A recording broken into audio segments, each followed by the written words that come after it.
Aapki ಅದಾಲತ್ನಲ್ಲಿ singer Kumar ಸಾನು ಅವರ ಮೇಲಿರುವ ಆರೋಪವೆಂದರೆ ಇವರು ಆರೋಗ್ಯಂಟ್ ಎಂಬುದು. ಆರೋಗ್ಯಂಟ್ ಅಂದ್ರೆ ನಿಮಗೆ ಗೊತ್ತಾಗತ್ತಲ್ಲ, ಮುಂಬೈ ಫಿಲ್ಮ್ ಇಂಡಸ್ಟ್ರಿನಲ್ಲಿ ನಿಮ್ಮನ್ನ ಕೋಪಿಷ್ಟ ಅಂತ ಕರೀತಾರೆ. ಯಾವಾಗ ನಿಮಗೆ ಸಕ್ಸಸ್ ಸಿಕ್ತೋ ಮತ್ತೆ ನೀವು ದೊಡ್ಡ ಸ್ಟಾರ್ ಆದ್ರೂ ಆಗಿಂದ ನೀವು ಯಾರಿಗೂ ಮುಖ ಕೊಟ್ಟು ಮಾತಾಡ್ಸಲ್ಲ ಅಂತಾರೆ. ಬಾಯಿನ ಬದಲಾಯಿಸ್ಕೊಂಡು ಹೇಗೆ ಮಾತಾಡೋದು ಅಂತ ನನಗಂತೂ ಗೊತ್ತಿಲ್ಲ. ಇದು ನನ್ನ ಮೈನಸ್ ಪಾಯಿಂಟ್ ಅಂತ ಹೇಳ್ಬೋದು. ನಾನು ಸತ್ಯನ ಹಾಗೆ ಮಾತಾಡ್ಬಿಡ್ತೀನಿ, ಮುಖದ ಮೇಲೆ ಹೇಳ್ಬಿಡ್ತೀನಿ. ಏನ್ ನನ್ನ ಕಣ್ಣು ಕಾಣುತ್ತೆ, ಯಾವ್ದು ನನ್ನ ಜೊತೆ ಇದೆ, ನಾನು ತುಂಬಾ ಸ್ಟ್ರೇಟ್ ಫಾರ್ವರ್ಡ್ ಇದ್ದೀನಿ. ಇದು ನನ್ನ ಮೈನಸ್ ಪಾಯಿಂಟ್.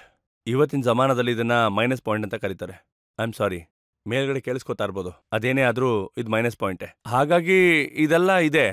ನಾನು ಹಾಡ್ಬೇಕಾದ್ರೆ ಸರಿಯಾಗಿ ದುಡ್ಡು ಇಸ್ಕೊಂಡೆ ಅಂದ್ರೆ ನಾನು ಕೆಟ್ಟವನಾಗ್ಬಿಡ್ತೀನಿ.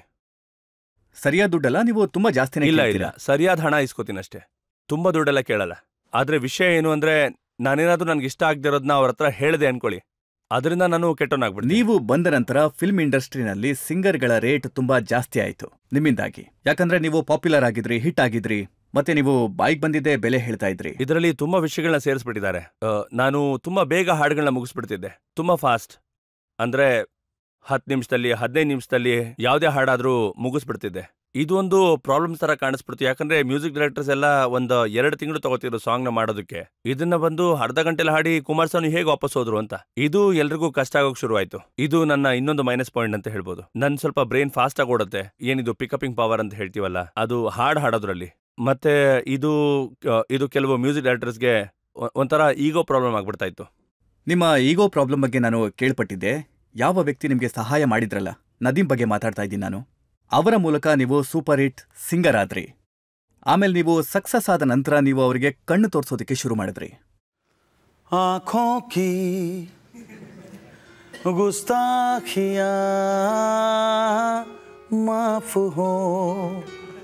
ಕೇಳಿಸ್ಕೊತಿರ್ಬೇಕು ನಾದಿಮ್ ಜಿ ಅವರು ಮತ್ತು ಚರಣ್ ಜಿ ಕೂಡ.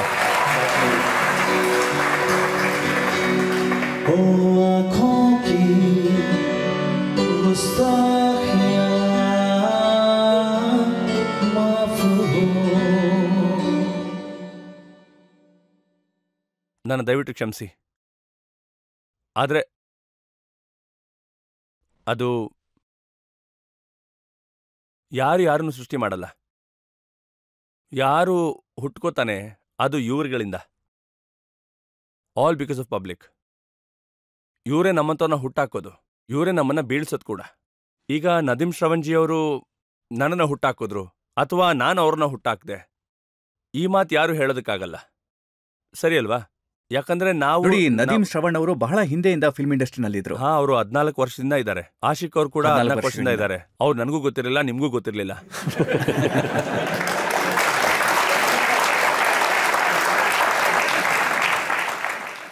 ನೋಡಿ ಇದು ಸರಿಯಾದ ಮಾತು. ಇದರಲ್ಲಿ ಯಾವ ಒಂದು ಶಬ್ದದ ಮೇಲೂ ನನಗೆ ಡೌಟ್ ಇಲ್ಲ. ಇದು ನಮ್ಮ ಆಶಿಕ್ಗಿಂತ ಮುಂಚೆ 14 ವರ್ಷದಿಂದ ನಾದಿಮ್ ಜಿ ಅವರು ಇಂಡಸ್ಟ್ರಿಯಲ್ಲಿ ಇದ್ರು. ಅದು ನಿಮಗೂ ಗೊತ್ತಿರಲಿಲ್ಲ, ನನಗೂ ಗೊತ್ತಿರಲಿಲ್ಲ. ಆದ್ರೆ ಆಶಿಕೆ ಆದ್ಮೇಲೆ ನಾವೆಲ್ಲರೂ ಸಕ್ಸಸ್ ಆದ್ವಿ. ಇದು ಒಂದು ಟೋಟಲ್ ಟೀಮ್ ವರ್ಕ್ ಆಗಿತ್ತು. ಅವರ ಸೂಪರ್ ಮ್ಯೂಸಿಕ್, ನನ್ನ ಒಂದು ಸಿಂಪಲ್ ಸಿಂಗಿಂಗ್, ಒಂದು ಸುಂದರವಾದ ಲಿರಿಕ್ಸ್ ಅಂತ ಹೇಳ್ಬೋದು, ಮತ್ತೊಂದು ಸಿಚುವೇಶನ್, ಟೋಟಲಿ ಒಂದು ಟೀಮ್ ಆಗಿ ನಾವೆಲ್ಲ ಗೆದ್ವಿ. ಈಗ ಯಾರು ಬೇಕಾದ್ರೂ ಹೇಳ್ಬೋದು ನಾದಿಮ್ ಸರ್ನ ನಾನು ಕರ್ಕೊಂಬಂದೆ, ಅಥವಾ ನಾನ್ ನಾದಿಮ್ ಸರ್ನ ಕರ್ಕೊಂಬಂದೆ ಅಂತ, ಅಥವಾ ಬೇರೆ ಯಾರು ಹೇಳ್ಬೋದು ಇಲ್ಲ ನಾನು ಅವ್ರನ್ನ ಕರ್ಕೊಂಬಂದಿದ್ದು ಅಂತ. ಆದ್ರೆ ಎಲ್ಲ ಇರೋದು ಇವ್ರ ಕೈಗಳಲ್ಲಿ. ಇವರೇ ಎಲ್ಲರನ್ನೂ ಹುಟ್ಟಾಕೋದು, ಕೆಳಗೆ ಬೀಳ್ಸೋದು ಕೂಡ. ಆದ್ರೆ ನಿಮ್ಮನ್ನ ಯಾರು ಮುನ್ನೆಲೆಗೆ ಕರ್ಕೊಂಡ್ ಬಂದ್ರಲ್ಲ, ಗುಲ್ಶನ್ ಕುಮಾರ್, ಟಿ ಸೀರೀಸ್, ಅವ್ರು ನಿಮ್ಗೆ ಅವಕಾಶ ಮಾಡಿಕೊಟ್ರು ಕವರ್ ವರ್ಷನ್ ಹಾಡೋದಕ್ಕೆ. ಅವರಿಂದಾಗಿ ನಿಮ್ಗೆ ಪಾಪ್ಯುಲಾರಿಟಿ ಸಿಗೋದಕ್ಕೆ ಶುರುವಾಯ್ತು. ನೀವು ಅವ್ರ ಜೊತೆಗೂ ಜಗಳ ಮಾಡ್ಕೊಂಡ್ರಿ. ನೋಡಿ, ಅವ್ರ ಜೊತೆ ತಕರಾರು ಅಥವಾ ಜಗಳ ಅಂತ ಯಾವತ್ತೂ ಆಗಿಲ್ಲ. ಸ್ವಲ್ಪ ಮಾತುಕತೆ ನಡೆದಿತ್ತು ಅಂತ ಹೇಳ್ಬೋದು. ಆ್ಯಂಡ್ ಡೆಫಿನೆಟ್ಲಿ ನಿಮಗೆ ಇಷ್ಟಂತೂ ಗೊತ್ತಿರುತ್ತೆ, ಯಾಕಂದ್ರೆ ನನ್ನ ಬಗ್ಗೆ ತುಂಬಾನೇ ರಿಸರ್ಚ್ ಎಲ್ಲ ಮಾಡಿದ್ದೀರಾ ಅಂತ ನನಗೆ ಕಾಣಿಸ್ತಾ ಇದೆ. ಅದು ಸೊ ನೀವು ನನ್ನ ಬಗ್ಗೆ ಎಲ್ಲಾನು ಕಂಡು ಹಿಡ್ಕೊಂಡಿರ್ತೀರಾ ಅಂತ ಕಾಣಿಸ್ತಾ ಇದೆ. ನಾನ್ ಪತ್ತೆ ಹಚ್ಚಿದೇನು ಅಂತಂದ್ರೆ ಎಲ್ಲಾನು ಹುಡ್ಕೊಂಡ್ಬಿಟ್ಟಿದ್ದಾರೆ. ನಿಮ್ಗೆ ಇದು ಕೂಡ ಗೊತ್ತಿರ್ಬೋದು. ನನಗೆ ಗೊತ್ತಾಗಿದ್ದೇನು ಅಂತಂದ್ರೆ ನಿಮ್ಮ ಜಗಳ ಆಗಿದ್ದು ಅನುರಾಧ ಪಡ್ವಾಲ್ ಅವರಿಂದ.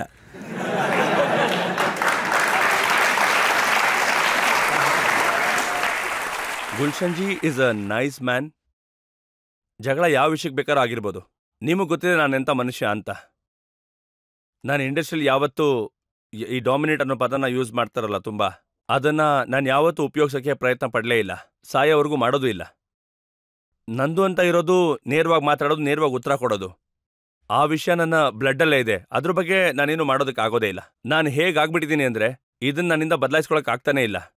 ಸತ್ಯನ ಸತ್ಯದ ಹಾಗೆ ಮಾತಾಡ್ತೀನಿ, ವಿಷಯಗಳನ್ನ ನೇರವಾಗೇ ಮಾತಾಡ್ತೀನಿ. ಹಾಗಾಗಿ ಇದಕ್ಕೆ ನೀವು ನನ್ನ ದಯವಿಟ್ಟು ಕ್ಷಮಿಸಲೇಬೇಕು ಇನ್ನೊಂದ್ಸಾರಿ. ಈ ಮಾತು ನಿಜನಾ? ಅನುರಾಧ ಪಡ್ವಾಲ್ ಅವರು ನಿಮ್ಗೆ ಡೈರೆಕ್ಷನ್ ಕೊಡ್ತಾ ಇದ್ರು ಗುಲ್ಶನ್ ಕುಮಾರ್ ಅವರ ಪರವಾಗಿ, ಅದು ನಿಮ್ಗೆ ಇಷ್ಟ ಆಗಿಲ್ಲ? ಇದೆಲ್ಲ ಸುಳ್ಳು ಸರ್, ಸುಳ್ಳು. ಇದೆಲ್ಲ ನಾನು ಯಾವತ್ತೂ ಹೇಳಿಲ್ಲ, ಹಾಡೋದಿಲ್ಲ ಕೂಡ. ಇವ್ರು ಮತ್ತೆ ನನ್ನನ್ನ ಜಗಳ ಆಡೋ ಹಾಗೆ ಮಾಡ್ತಿದ್ದಾರೆ, ಆದ್ರೆ ನಾನು ಯಾವತ್ತೂ ಮಾಡೋದಿಲ್ಲ ಅದನ್ನ. ಆದ್ರೆ ಏನೇನಾಗಿತ್ತೋ ಅದೆಲ್ಲ ತುಂಬಾ ಹಳೆ ವಿಷಯ, ಅದನ್ನ ಮರ್ತು ಬಿಡಿ, ಅದ್ರ ಬಗ್ಗೆ ಮಾತಾಡಕ್ಕೆ ಹೋಗೋದು ಬೇಡ. ಸರಿ, ನಾನು ನಿಮ್ಗೆ ಹೊಸ ವಿಷಯ ಇದನ್ನ ಹೇಳಿ, ಪರವಾಗಿಲ್ಲ. AR ರೆಹಮಾನ್ ಬಹಳ ದೊಡ್ಡ music director, super hit music director. ಜಗತ್ತು ಅವ್ರಿಗೆ ತುಂಬಾ ಮರ್ಯಾದೆ ಕೊಡುತ್ತೆ. ಆದ್ರೆ ನೀವೊಬ್ಬ ಎಂಥ ವ್ಯಕ್ತಿ ಅಂದ್ರೆ ಅವ್ರನ್ನ ಮ್ಯೂಸಿಕ್ ಡೈರೆಕ್ಟರ್ ಅಂತ ಒಪ್ಕೊಳ್ಳೋದಕ್ಕೆ ತಯಾರಿಲ್ಲ. ಅವ್ರು ಯಾವತ್ತೂ ನನ್ನ ಸಿಂಗರ್ ಅಂತ ಕನ್ಸಿಡರ್ ಮಾಡೇ ಇಲ್ಲ.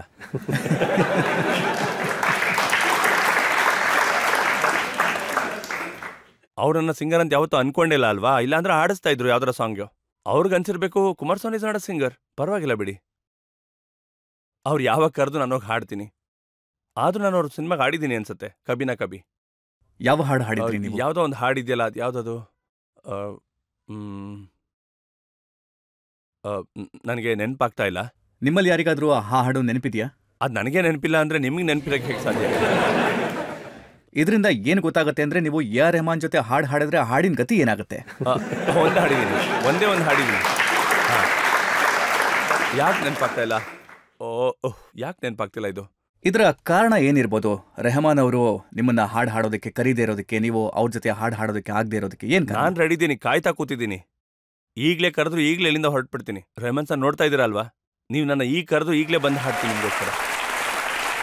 ಈ ಮಾತು ನಿಜನಾ? ನಿಮಗೆ ಒಂದರ ನಂತರ ಒಂದು ಅವಾರ್ಡ್ಗಳು ಸಿಗೋದಕ್ಕೆ ಶುರುವಾಯಿತು. 5 ಫಿಲ್ಮ್ ಫೇರ್ ಅವಾರ್ಡ್ ಸಿಕ್ತು, ಬೆಸ್ಟ್ ಪ್ಲೇಬ್ಯಾಕ್ ಸಿಂಗರ್ ಅವಾರ್ಡ್ ಕೂಡ ಸಿಕ್ತು. ಅದಾದ ನಂತರ ನಿಮ್ಮಲ್ಲಿ ಎಷ್ಟೊಂದು ಆರೋಗೆನ್ಸ್ ಬಂತು ಅಂತಂದ್ರೆ, ನೀವು ಹೇಳಿದ್ರಿ ನಾನು ಅವಾರ್ಡ್ ಫಂಕ್ಷನ್ಗೆ ಬರಲ್ಲ, ನನಗೆ ಮ್ಯಾಟ್ರ್. ಇದು ಒಂದು ರಾಂಗ್ ಇನ್ಫಾರ್ಮೇಶನ್ ಜನಗಳ ಹತ್ರ ಹೋಗ್ಬಿಡ್ತು, ಮೀಡಿಯಾ ಹತ್ರ ಹೋಗ್ಬಿಡ್ತು. ನಾನಿದನ್ನ ಇಗ್ನೋರ್ ಮಾಡಲಿಲ್ಲ. ಇದನ್ನ ನಾನು ಒಳ್ಳೆ ರೀತಿಲಿ ಹೇಳಿದ್ದೆ. ನಾನು ತುಂಬಾ ಖುಷಿ ಆಗ್ತೀನಿ ಒಂದ್ ವೇಳೆ 5 ಸಾರಿ ತಗೊಂಡ್ಮೇಲೆ ಕೂಡ ನಾನೇನು ಹೇಳಿದ್ದು ಅಂದ್ರೆ, ಯಾರಾದ್ರೂ ಹೊಸ ಸಿಂಗರ್ ಕೂಡ ಸಿಗ್ಲಿ ಅಂತ. ಅದು ನನಗೆ ಖುಷಿ ಕೊಡುತ್ತೆ ಅಂತ. ಆದ್ರೆ ಇದರಿಂದ ನನಗೆ ತುಂಬಾ ಅನ್ಯಾಯನೇ ಆಗ್ಬಿಡ್ತು. ನಾನು ಈ ಮಾತನ್ನ ಹೇಳಿದ್ಮೇಲೆ ಇವರು ಪ್ರಿಂಟ್ ಮೀಡಿಯಾದಲ್ಲಿ ಇದನ್ನ ಪ್ರಿಂಟ್ ಮಾಡ್ಬಿಟ್ರು. ಅದೇನಂದ್ರೆ, ಕುಮಾರ್ ಸಾನು ಫಿಲ್ಮ್ ಫೇರ್ ಅವಾರ್ಡ್ನ ಬೇಡ ಅಂದ್ರು ಅಂತ. ಫಿಲ್ಮ್ ಫೇರ್ ಅವರು ಕೂಡ ನನ್ನ ಮೇಲೆ ತುಂಬಾ ಕೋಪ ಮಾಡ್ಕೊಂಡ್ರು. ನೀವು ಹೀಗೆಲ್ಲ ಹೇಗೆ ಹೇಳಿದ್ರಿ ಅಂತ. ನಾನು ಹೇಳಿದೆ, ನೋಡಿ ನಾನು ಆತರ ಎಲ್ಲ ಹೇಳಿಲ್ಲ ಅಂತ. ನಾನು ಹೇಳಿದ್ದು ಯಾರಾದ್ರೂ ಹೊಸ ಸಿಂಗರ್ಗೆ ಸಿಕ್ಕಿದ್ರೆ ನನಗೂ ಸಂತೋಷ ಆಗತ್ತೆ ಅಂತ. ಇದು ನನ್ನ ಗುಣ ಆಗಿತ್ತು. ಅದ್ರ ಫಲ ಈಗ್ಲೂ ಅನುಭವಿಸ್ತಾ ಇದ್ದೀನಿ. ಇದರ ಅರ್ಥ ನೀವು ಸಾಕಷ್ಟು ತಪ್ಪು ಮಾಡಿದ್ರಿ ಅಂತನಾ? ನೋಡಿ, ಅದಕ್ಕೆ ಇವತ್ತು ನಾನು ಇಲ್ಲಿಗೆ ಬಂದು ಕೂತಿದ್ದೀನಿ. ಇನ್ನೂ ಸಹಿಸ್ಕೊಳ್ಳೋದು ತುಂಬಾ ಇದೆ. ಹೌದೌದು. ಪ್ರೇಕ್ಷಕರನ್ನ ಕೇಳೋಣ, ಅವರು ನಿಮ್ಗೆ ಯಾವ ಪ್ರಶ್ನೆ ಕೇಳ್ತಾರೆ ಅಂತ. ಪ್ರಶ್ನೆ ಏನು ಅಂದ್ರೆ, ಈಗೀಗ ಒಂದು ರಿಯಾಲಿಟಿ ಶೋಗಳೆಲ್ಲ ಬರ್ತಿದೆಯಲ್ಲ, ಕೆಲವೊಂದು ಚಾನೆಲಲ್ಲಿ ನೋಡಿರ್ಬೋದು ನೀವು. ಅಲ್ಲಿ ಮೆಲೋಡಿಗಳನ್ನೆಲ್ಲ ಹೊರತುಪಡಿಸಿ ನಿಮ್ಮ ಸ್ಟ್ರಕ್ಚರ್ ಏನು, ನೀವು ಯಾವ ರೀತಿ ಪರ್ಫಾರ್ಮ್ ಮಾಡ್ತೀರಾ ಅನ್ನೋದು ಅದೇ ಮುಖ್ಯ ಆಗೋಗಿದೆ. ರಾಗದಲ್ಲಿ ಹಾಡ್ತಾರೋ ಹಾಡಲ್ವೋ, ಮೊದಲು ನೀವು ಹೇಗೆ ಕಾಣ್ತೀರಾ, ನಿಮ್ಮ ಸ್ಟ್ರಕ್ಚರ್ ಏನು, ಮತ್ತೆ ನಿಮ್ಮ ಬ್ಯಾಕ್ಗ್ರೌಂಡ್ ಏನಿದೆ ಅದೆಲ್ಲ ಮುಖ್ಯ ಆಗೋಗಿದೆ ಈಗ. ಇದ್ರ ಬಗ್ಗೆ ನೀವೇನು ಹೇಳ್ತೀರಾ? ಏನಾಗಬೇಕಾಗಿತ್ತು? ಇದು ಸರಿನಾ? ಇದಕ್ಕೆ ಉತ್ತರ ಕೊಡ್ತೀನಿ. ನನಗಿದನ್ನ ಕೇಳಿ, ಅವ್ರ ಪ್ರಶ್ನೆ ಕೇಳಿ ತುಂಬಾನೇ ಖುಷಿ ಆಗ್ತಾ ಇದೆ. ಅದು ಒಬ್ಬ ಯಂಗ್ ಹುಡುಗ ಈ ತರ ಯೋಚನೆ ಮಾಡ್ತಾ ಇದ್ದಾರೆ ಅಂದ್ರೆ, ಈ ರಿಯಾಲಿಟಿ ಅಂತ ಏನಿದೆ ಅದು ಇವ್ರವರೆಗೂ ತಲುಪ್ತಾ ಇದೆ, ಹರಡ್ತಾ ಇದೆ. ಇವತ್ತೇನು ಹಾಡನ್ನ ಕೇಳ್ತಾರೆ ಅದನ್ನ ಯಾರು ಕಿವಿಯಿಂದ ಕೇಳ್ತಾ ಇಲ್ಲ, ಕಣ್ಣಿಂದ ಕೇಳ್ತಾ ಇದ್ದಾರೆ. ಇದು ನಿಮ್ಗೆ ಗೊತ್ತಿದೆ ಅಲ್ವಾ? ಜನ ಕಣ್ಣಿಂದ ಕೇಳಿಸ್ಕೊತಿದ್ದಾರೆ. ಹಾಡು ನೋಡುವಾಗ ಅವರು ಏನ್ ಸಖತ್ತಾಗಿ ಹಾಡು ಹೇಳಿದ್ದಾರೆ ಅಂತಾರೆ ಟಿವಿಲಿ.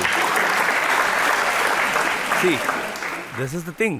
ಸೊ ನೀವು ತುಂಬಾ ಚೆನ್ನಾಗಿ ಹೇಳಿದ್ರಿ. ಯಾವಾಗ ಕಣ್ಣಿಂದ ಹಾಡನ್ನು ಕೇಳಿಸ್ಕೋತೀವಿ, ಸೊ ಕಣ್ಣಿಗೂ ಏನೋ ಒಂದು ಬೇಕಾಗಿರುತ್ತೆ. ನೋಡಿ, ಇವತ್ತು ರಿಮಿಕ್ಸ್ ನ ಅವಶ್ಯಕತೆ ಇದೆ. ಆದ್ರೆ ರಿಮಿಕ್ಸ್ ಅಲ್ಲಿ ಒಂದು ವಿಷಯ ಇದೆ. ಈ ವಿಷಯ ನೀವೇ ಹೇಳಿ ಅಲ್ವಾ, ಯಾಕೆ ಹಳೇ ಸಾಂಗ್ ಹಿಂದೆ ನಾವು ಹೊಡ್ತಾ ಇದೀವಿ ಅಂತ? ಈ ಸಮಾನದ ಸಾಂಗ್ಗಳು ಯಾಕೆ ರಿಮಿಕ್ಸ್ ಆಗ್ತಾ ಇಲ್ಲ? ಮತ್ತೆ ಯಾಕೆ ಆದಿ ವರ್ಮನ್, ಸಚಿನ್ ದೇವ್ ಬರ್ಮನ್, ಶಂಕರ್ ಜೈಕಿಶನ್, ಯಾಕೆ ವೈ ಈ ಜಮಾನದಲ್ಲಿ ಬರ್ತಿರೋ ಸಾಂಗ್ಸ್ನ ಯಾಕೆ ತಗೊಂಡು ಯಾರು ರಿಮಿಕ್ ಮಾಡ್ತಾ ಇಲ್ಲ? ಯಾಕಂದ್ರೆ ನಮ್ಮೊಳಗೆ ಎಲ್ಲೋ ಒಂದ್ ಕಡೆ ಆ ಇಂಡಿಯನ್ ಮ್ಯೂಸಿಕ್ ತುಂಬಾ ಸ್ಟ್ರಾಂಗ್ ಆಗಿ ಕೂತಿದೆ. ಇಲ್ಲ ಅಂದ್ರೆ ಕಜರಾರೆ ಇಷ್ಟು ದೊಡ್ಡ ಹಿಟ್ ಆಗ್ತಾ ಇರಲಿಲ್ಲ. ಅದು UP ಒಂದು folk song, even words also. ಅದು ಆಲ್ರೆಡಿ ನಮ್ಮೊಳಗಡೆ ಇದೆ. ಅದನ್ನ ಎಚ್ಚರಿಸೋದು ಅಥವಾ ಅದನ್ನ ಮಾರ್ಕೆಟ್ಗೆ ತರೋದು ಅಥವಾ ಅದನ್ನ ಪ್ರಮೋಟ್ ಮಾಡೋದು ಇದು ನಮ್ಮಂತವ್ರ ಕೆಲಸ. ಇದು ಎಲ್ಲಿವರೆಗೂ ಆಗೋರು ಅಲ್ಲಿವರೆಗೂ ಇದೆಲ್ಲ ಹಿಂಗ್ ಆಗ್ತಾನೆ ಇರುತ್ತೆ. ಹಿಂದಿನ ಕಾಲದಲ್ಲಿ ಮ್ಯೂಸಿಕ್ ಡೈರೆಕ್ಟರ್, ಫಿಲ್ಮ್ ಡೈರೆಕ್ಟರ್ ಮತ್ತೆ ಪ್ರೊಡ್ಯೂಸರ್ ಎಲ್ಲ ಸೇರ್ಕೊಂಡು ಕೆಲಸ ಮಾಡ್ತಾ ಇದ್ರು. ರಾಜ್ ಕಪೂರ್ ಅವ್ರಿಗೆ ಯಾವಾಗ್ಲೂ ಮುಖೇಶ್ ಅವರು ಹಾಡು ಹಾಡ್ತಾ ಇದ್ರು. ಶಂಕರ್ ಅವರು ಯಾವಾಗ್ಲೂ ಜೊತೆನಲ್ಲೇ ಇರ್ತಾ ಇದ್ರು. ರಾಜೇಶ್ ಖನ್ನಾ ಅವ್ರಿಗೆ ಯಾವಾಗ್ಲೂ ಕಿಶೋರ್ ಕುಮಾರ್ ಅವರು ಹಾಡ್ತಾ ಇದ್ರು. ಫಿಕ್ಸ್ಡ್ ವಾಯ್ಸ್ ಇತ್ತು. ಆದ್ರೆ ಇವತ್ತು ಹಾಗಿಲ್ಲ. ನಾವೇನಾದ್ರೂ ಒಂದು ಕಲ್ಲನ್ನ ತೆಗೆದು ಎಸಿದ್ರೆ ಅದು ಹೋಗಿ ಸಿಂಗರ್ ಮೇಲೆ ಬೀಳುತ್ತೆ. ಅವರೆಲ್ಲ ತುಂಬಾ ಲಕ್ಕಿ ಅಂತ ಅನ್ಸುತ್ತೆ. ಯಾಕಂದ್ರೆ ಅವ್ರ ಜಮಾನದಲ್ಲಿ ಬರೀ 2-3 ಕಾಂಪಿಟೇಷನ್ಸ್ ಇರ್ತಾ ಇದ್ರು ಅಷ್ಟೇ ಸಿಂಗಿಂಗ್ ಅಂತ ಬಂದಾಗ. ಆಗ ಒಂದು ಒಳ್ಳೆ ಹೆಲ್ದಿ ಕಾಂಪಿಟೇಷನ್ ಅಂತ ಇರ್ತಾ ಇತ್ತು. ಈಗಂತೂ ಕಾಂಪಿಟೇಷನ್ ಮಾತೇ ಇಲ್ಲ ಬಿಡಿ. ಯಾಕಂದ್ರೆ ಕಾಂಪಿಟೇಷನ್ ಎಲ್ಲಾಗತ್ತೆ ಅಂದ್ರೆ ಎಲ್ಲಿ ಒಳ್ಳೆ ಕ್ವಾಲಿಟಿ ಸಿಂಗರ್ಸ್ ಇರ್ತಾರೆ ಅಲ್ಲಿ ಅವ್ರ ಮಧ್ಯೆ ಒಂದು ಮಾತಿನ ಚಕಮಕಿ ಏನಾಗತ್ತೆ ಅಲ್ಲಿ. ಆದ್ರೆ ಈಗೆಲ್ಲ ಹೇಗಾಗಿದೆ ಅಂದ್ರೆ ತುಂಬಾ ಸಸ್ತದಲ್ಲಿ, ಅಂದ್ರೆ ತುಂಬಾ ಕಡಿಮೆ ದುಡ್ಡಲ್ಲಿ ಹೇಗೆ ಹೆಸರು ಮಾಡೋದು ಅಂತ. ಇವತ್ತು ಯಾರು ಮ್ಯೂಸಿಕ್ ಕಲಿತಾ ಇದಾರಲ್ಲ, ಹೊಸ ಯುಗದ ಸಿಂಗರ್ಸ್ ಇದಾರಲ್ಲ, ಅವರು ಮುಂದೆ ಬರೋದಕ್ಕೆ ನೋಡ್ತಾ ಇದ್ದಾರೆ, ಕಷ್ಟಪಟ್ಟು ಜಾಗ ಮಾಡ್ಕೊಳಕ್ ನೋಡ್ತಾ ಇದ್ದಾರೆ. ಅವ್ರಿಗೆ ಏನ್ ಹೇಳೋದಕ್ಕೆ ಇಷ್ಟಪಡ್ತೀರಾ? ಒಂದ್ ವೇಳೆ ಯಾರಾದ್ರೂ ಫಿಲ್ಮ್ ಇಂಡಸ್ಟ್ರಿಲಿ ಹಾಡ್ ಹಾಡೋದಕ್ಕೆ ಪ್ರಯತ್ನ ಪಡ್ತಾ ಇದಾರೆ ಅಂದ್ರೆ, ಸೊ ಮ್ಯಾಕ್ಸಿಮಮ್ ಸಿಂಗರ್ಸ್ ಯಾರು ಬಾಂಬೆಲಿ ಇದಾರೆ ಅವರೆಲ್ಲ ಫ್ರಸ್ಟ್ರೇಟ್ ಆಗ್ಬಿಟ್ಟಿದ್ದಾರೆ. 2 ವರ್ಷ 3 ವರ್ಷ 10 ವರ್ಷ 15 ವರ್ಷದಿಂದ ಕೂತ್ ಕಾಯ್ತಾ ಇದಾರೆ. ಆದ್ರೆ ಫ್ರಸ್ಟ್ರೇಟ್ ಆಗ್ಬಾರ್ದು ಅವ್ರು ಯಾರು. ಈ ಕೆಲ್ಸ ಎಂತದ್ದು ಅಂದ್ರೆ ನೋಡಿ, ಟೈಮ್ ಬರುತ್ತೆ, ನಿಮ್ಮ ಲಕ್ ಸಿಕ್ಕಾಗ ನಿಮ್ಮ ಹತ್ರ ಇರೋ ಟ್ಯಾಲೆಂಟ್ ಕೆಲ್ಸಕ್ಕೆ ಬರುತ್ತೆ, ಅದು ನಿಮ್ಮನ್ನ ಬೇರೆ ಲೆವೆಲ್ ಕರ್ಕೊಂಡು ಹೋಗುತ್ತೆ. You have to be patient. ನೀವು ಎಷ್ಟು ಸ್ಟ್ರಗಲ್ ಮಾಡ್ಬೇಕಾಯ್ತು, ಮತ್ತೆ ಎಷ್ಟು ವರ್ಷಗಳು ನೀವು ಸ್ಟ್ರಗಲ್ ಮಾಡಿದ್ರಿ? ನಾನು ಈ ವಿಷಯದಲ್ಲಿ ಯಾವುದೇ ಕಾರಣಕ್ಕೂ ಸುಳ್ಳು ಹೇಳೋದಿಲ್ಲ. ನಾನು ಬಿಸಿಲಲ್ಲಿ ಸುತ್ತಲಿಲ್ಲ, ಮಳೆಯಲ್ಲಿ ನೆನಿಲಿಲ್ಲ, ಸ್ಟೇಷನ್ನಲ್ಲೆಲ್ಲ ಮಲಗಲಿಲ್ಲ. ಜನರಲಿ ಸಕ್ಸಸ್ ಸಿಕ್ಕಿರೋರು ಬರೀ ಈ ಥರದ್ದೇ ಮಾತಾಡ್ತಾರೆ. ನಾವಂತೂ ಸ್ಟೇಷನ್ನಲ್ಲೇ ಮಲ್ಕೊಂಡು ಕಾಲ ಕಳೀತಾ ಇದ್ವಿ.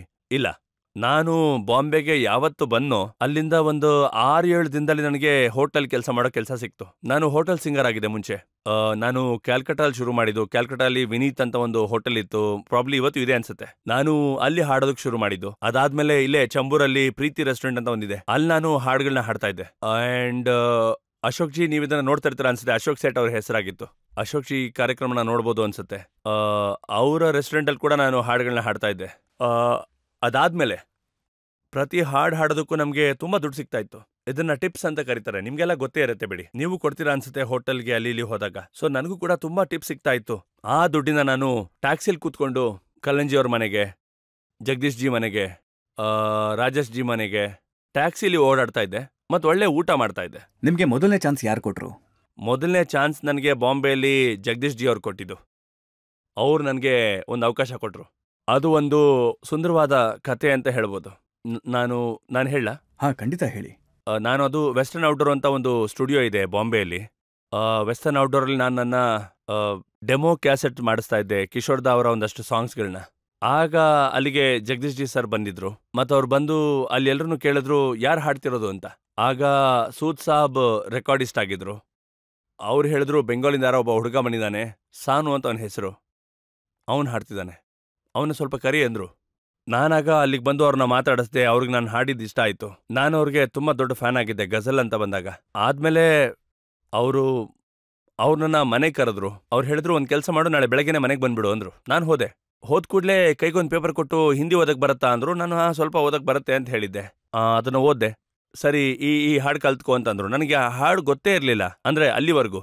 ಅವ್ರು ಬಂದು ಕೇಳಿದ್ರು ಏನು ಹಾಡು ಹೇಳೋದು ಕಲ್ತಾ ಅಂತ. ಅದನ್ನು ಮೈಂಡಲ್ಲಿ ನಾನು ಆದಷ್ಟು ಬೇಗ ಹಾಡನ್ನ ಕಲಿತೆ. ಆಮೇಲೆ ಅವ್ರು ಹೇಳಿದ್ರು ಒಂದು ಕೆಲಸ ಮಾಡು, ಆಚೆಗೆ ಓಡಾಡ್ಕೊಂಡು ಬಾ, ಒಂದು 3 ಗಂಟೆಗೆ ಇಲ್ಲಿ ವಾಪಸ್ ಬಾ ಅಂದರು. ಮತ್ತು ನಾನು ಹೊರಗೋದೆ. ಆಮೇಲೆ ಕೇಳಿದೆ, ಸರ್ 3 ಗಂಟೆಗೆ ನಾನು ಮತ್ತೆ ಬರಬೇಕಾ ಅಂತ. ಬಾ ಅಂದರು. ನಾನಿನ್ನ ಒಂದು ಜಾಗ ಕರ್ಕೊಂಡು ಹೋಗ್ತೀನಿ, ಸಾಂಗ್ ರೆಕಾರ್ಡ್ ಮಾಡೋಣ ಅಂದರು. ನೋಡೋಣ ಹೇಗೆ ಆಡ್ತೀಯ ಅಂತ ಅಂದರು. ನನಗಾಗಿ ಭಯ ಶುರುವಾಯಿತು. ಆಚೆ ಹೋಗಿ ನಾನು 1-2 ಸಿಗರೇಟ್ ಪಫನ್ನ ಕುಡ್ದೆ, ಒಂದು ಸ್ವಲ್ಪ ಪಾನ್ ತಿಂದೆ, ಒಂದು ಸ್ವಲ್ಪ ಗುಟ್ಕಾ ಕೂಡ ತಿಂದೆ. ಇದೆಲ್ಲ ಮಾಡ್ತಾ ಇದ್ದೆ. 1-2 ಗಂಟೆ ಆದಮೇಲೆ ವಾಪಸ್ ನಾನು ಮತ್ತೆ ಜಗದೀಶ್ ಜಿ ಸರ್ ಹತ್ರ ಹೋದೆ. ಆಗ ಅವ್ರ ಹತ್ರ ಒಂದು ಫಿಯೇಟ್ ಕಾರ್ ಇತ್ತು. ಫಿಯೇಟ್ ಕಾರ್ ಹಳೇದು, ಡುಕ್ಕರ್. ನೀವು ಡುಕ್ಕರ್ ಅಂತೀರಲ್ವಾ? ಆ ಗಾಡೀಲಿ ಅವ್ರು ನನ್ನ ಕೂರಿಸ್ಕೊಂಡ್ರು. ಆ ಡೋರು ಈ ಥರ ಓಪನ್ ಆಗತ್ತೆ. ಆ ಗಾಡೀಲಿ ಕೂರಿಸ್ಕೊಂಡು ಅವರು ಅಲ್ಲಿಂದ ಸೀದಾ ಸ್ಟುಡಿಯೋ ಕರ್ಕೊಂಡು ಹೋದ್ರು. ಆ ಫೇಮಸ್ ಸ್ಟುಡಿಯೋ ಕರ್ಕೊಂಡು ಹೋಗಿ ಸೀದಾ ಮೈಕ್ ಮುಂದೆ ನಿಲ್ಲಿಸ್ಬಿಟ್ಟು, ಈ ಹಾಡನ್ನ ನೀನು ಆ ಟ್ರ್ಯಾಕನ್ನು ಕೇಳಿಸ್ಕೊಂಡು ಅದೇ ರೀತಿ ಹಾಡಬೇಕು ಅಂತ ಹೇಳಿದ್ರು. ಸತ್ಯವಾಗ್ಲೂ ಅವತ್ತು ನನ್ನ ಪ್ರಾಣನೇ ಒತ್ತೆ ಆಡಕ್ಕೆ ರೆಡಿಯಾಗಿದ್ದೆ, ಹಾಗಂತ ಹೇಳ್ಬೋದು. ನನಗೊಂದು ಒಳ್ಳೆ ಅವಕಾಶ ಸಿಕ್ಕಿತ್ತು. ಭಯ ಅಂತೂ ಪಟ್ಟಿದ್ದೆ, ಆದರೆ ಭಯ ಪಟ್ಟ ಮೇಲೆ ನಾನು ಸ್ವಲ್ಪ ನರ್ವಸ್ ಆಗ್ಬಿಡ್ತೀನಿ ಸಿಂಗಿಂಗ್ ಬಗ್ಗೆ. ನೀವು ನನ್ನ ಹೇಗೆ ನೋಡ್ತಾ ಇದ್ದೀರಲ್ಲ, ಅದ್ರ ಬಗ್ಗೆ ನಂಗೆ ತುಂಬಾ ಚೆನ್ನಾಗಿ ಗೊತ್ತಾಗ್ತಾ ಇದೆ. ಯಾಕಂದ್ರೆ ಅದ್ರ ಮೇಲೆ ಏನಾದರೂ ಒಂದು 4 ಪ್ರಶ್ನೆಗಳನ್ನ ಕೇಳಬೇಕು ಅಂತ ಅನ್ಕೋತಿರ್ತಾರೆ. ನನ್ನ ಕೆಲಸ ಅಂತ ಬಂದಾಗ ನಾನು ಕೆಲಸದಲ್ಲಿ ಅಂದ್ರೆ ಹಾಡೋದ್ರಲ್ಲಿ ತುಂಬಾ ಫೆರೋಷಿಯಸ್ ಆಗ್ಬಿಡ್ತೀನಿ. ಸೊ ಹೀಗೆ ನಾನು ಆ ಹಾಡನ್ನ ಹಾಡಿ ಮುಗಿಸ್ದೆ. ಆಗ ಆ ಹಾಡು ಅವ್ರಿಗೂ ಕೂಡ ಇಷ್ಟ ಆಯ್ತು. ಅವ್ರು ನನಗೆ 1000 ರೂಪಾಯಿವರೆಗೂ ಪೇಮೆಂಟ್ ಕೂಡ ಕೊಟ್ಟಿದ್ರು. ಈ 1000 ರೂಪಾಯಿ ಇಟ್ಕೊಳ್ಳಿ ಹಾಡು ಹಾಡಿದಿಕ್ಕೆ ಅಂತ. ನಾನು ಅವ್ರಿಗೆ ಇದೇನು ಇದು ಫಿಲ್ಮ್ ಸಾಂಗ್ ಅಂತ ಕೇಳಿದೆ. ಹೌದಪ್ಪ, ಇದು ಆಂಧ್ಯ ಸಿನಿಮಾದ ಒಂದು ಹಾಡು ಅಂತ ಹೇಳಿದ್ರು. ಮೈ ತೋ ಕರ್ಕೆ ಸಗಾಯಿ ಕರ್ನೆ ಗಯಾ ತಾ ಲಡಾಯಿ, ಜಿ ಬರ್ಕೆ ದೇಖೂಂಗಾ. मैं तो करके सगाई करने गया था लड़ाई, जी भर के देखूंगा अपनी गोरी की अंगड़ाई. ಈ ಹಾಡದು ಸೊ ನಾನು ಹಾಡಿದೆ, ಮತ್ತೆ ಅವ್ರಿಗೆ ತುಂಬ ಚೆನ್ನಾಗಿ ಅನಿಸ್ತು. ಅವ್ರು ನನಗೊಂದು ಹಗ್ ಕೊಟ್ಟರು, ಮತ್ತೆ ಪೇಮೆಂಟ್ ಕೂಡ ಕೊಟ್ಟರು. ಅಲ್ಲಿಂದ ಅವ್ರು ನನ್ನ ಸೀದಾ ಕಾರಲ್ಲಿ ಕೂರಿಸ್ಕೊಂಡು ಕಲ್ಯಾಣ್ಜಿ ಮತ್ತು ಆನಂದ್ಜಿ ಮನೆ ಕರ್ಕೊಂಡೋದ್ರು. ಏನು ಹೇಳಿದ್ರು ಗೊತ್ತಾ? ಕಲ್ಯಾಣ್ಜಿ, ಈ ಕ್ಯಾಸೆಟ್ ಕೇಳಿಸ್ಕೊಳ್ಳಿ ಅಂದರು. ಅವ್ರು ಆ ಕ್ಯಾಸೆಟ್ ಕೇಳಿಸ್ಕೊಂಡ್ರು, ಮತ್ತೆ ಕೇಳಿಸ್ಕೊಳ್ಳಿ ಹೇಗೆ ಆಡ್ತಾನೆ ಅಂದರು. ಕಲ್ಯಾಣ್ಜಿ ಬಾಯ್ ಹೇಳಿದ್ರು, ತುಂಬಾ ಚೆನ್ನಾಗಿ ಹಾಡಿದಾನೆ, ಏನು ಮಾಡೋದು ನೀವು ಅಂದರು. ನಾನು ಅವ್ರಿಗೆ ನಾನಾಗ ಕೈ ಮುಗ್ದು ಅವ್ರ ಕಾಲೆಲ್ಲ ಮುಗ್ದೆ. ಅವರಷ್ಟು ಸೀನಿಯರ್ ಟ್ಯಾಲೆಂಟ್. ಇವ್ರು ನನ್ನ ಯಾರಿಗೆ ಇಂಟ್ರೊಡ್ಯೂಸ್ ಮಾಡಿಸಿದ್ದಾರೆ ಅಂದರೆ ಅವ್ರು ಇದಾದ್ಮೇಲೆ ನನ್ನ ಶೋ ಅಲ್ಲಿ ಪರ್ಮನೆಂಟಾಗಿ ಇಟ್ಕೊಂಡ್ಬಿಟ್ರು. ಸೊ ನೀವು ನೋಡೋದಾದ್ರೆ, ಈ ದುಡ್ಡು ಬಗ್ಗೆ ಮಾತಾಡೋದಾದ್ರೆ ಎಲ್ಲೂ ಅದು ನನಗೆ ಕಡಿಮೆ ಆಗಲೇ ಇಲ್ಲ. ಸೊ ಸ್ಟ್ರಗಲ್ ಪಡೋ ಅವಕಾಶನೇ ಇರಲಿಲ್ಲ. ಹಾಡು ಹಾಡಿದ್ರೆ ಪೂರ್ತಿ ದುಡ್ಡನ್ನ ವಸೂಲಿ ಮಾಡಬೇಕು ಅಂತ ಅಲ್ಲೇ ಕಲ್ತಿದ್ದ ನೀವು? ನೋಡಿ ನಾವು ಯಾವಾಗ ದೇವ್ರಿಗೋಸ್ಕರ ಹಾಡ್ತೀವಿ, ಸೊ ನಾವು ಅದ್ರಲ್ಲಿ ದುಡ್ಡು ತಗೊಳ್ಳೋದೇ ಇಲ್ಲ. ನಾನು ಯಾವಾಗಾರು ದೇವಸ್ಥಾನಕ್ಕೆ ಹೋಗಿ ಹಾಡಿದ್ರೆ ಅಥವಾ ಯಾವ್ದಾದ್ರು ಭಜನೆ ಹಾಡಿದ್ರೆ, ಸೊ ಅದಕ್ಕೆ ನಾನು ದುಡ್ಡು ತಗೊಳ್ಳೋದಿಲ್ಲ. ಯಾರು ನಮ್ಮ ಹಾಡುಗಳನ್ನ ಮಾರಿ ದುಡ್ಡು ಮಾಡ್ತಾ ಇದ್ದಾರೆ ಅವ್ರ ಹತ್ರ ನಾವು ಸ್ವಲ್ಪ ದುಡ್ಡು ತಗೊಳ್ಳೋಣ. ಅದ್ರಲ್ಲೇನು ತಪ್ಪಿದೆ? ಇದ್ರನ್ನೇನು ತಪ್ಪಿದ್ಯಾ? ನೀವೇ ಹೇಳಿ, ಪರವಾಗಿಲ್ಲ. ನೀವು ನಿಮ್ಮ ಜೀವನದ ತುಂಬಾ ಒಳ್ಳೆ ವಿಷಯಗಳನ್ನ ಮಾತಾಡಿದ್ರಿ. ತುಂಬಾ ಕೆಟ್ಟ ವಿಷಯಗಳ ಬಗ್ಗೆ ನನ್ನ ಹತ್ರ ಪಟ್ಟಿ ಇದೆ, ಅದ್ರ ಬಗ್ಗೆ ಬಗ್ಗೆ. ಯಾಕಂದ್ರೆ ನನ್ನ ಬಗ್ಗೆ ಕೆಟ್ಟ ವಿಷಯಗಳು ಆದಷ್ಟು ಬೇಗ ಜನಗಳಿಗೆ ತಲುಪಿಡುತ್ತೆ. ಅದೇನ್ ಮಾಡೋದು ಹೇಳಿ. ಕುಮಾರ್ ಸಾನು ಅವರ ಬಗೆಗಿನ ಕೆಟ್ಟ ವಿಚಾರಗಳು ಮತ್ತು ಆರೋಪಗಳು ಒಂದು ಸಣ್ಣ ಬ್ರೇಕ್ನ ನಂತರ. देखा जो तुझे जानम हुआ है बुरा हाल, ये काली काली आंखें, ये गोरे गोरे गाल, ये तीखी तीखी नजरें, ये हिरनी जैसी चाल, हे ये काली काली आंखें, ये गोरे गोरे गाल, ये तीखी तीखी नजरें, ये हिरनी जैसी चाल, देखा जो तुझे जानम हुआ है बुरा हाल, ये काली काली आंखें, ये गोरे गोरे गाल, ये तीखी तीखी नजरें, ये हिरनी जैसी चाल।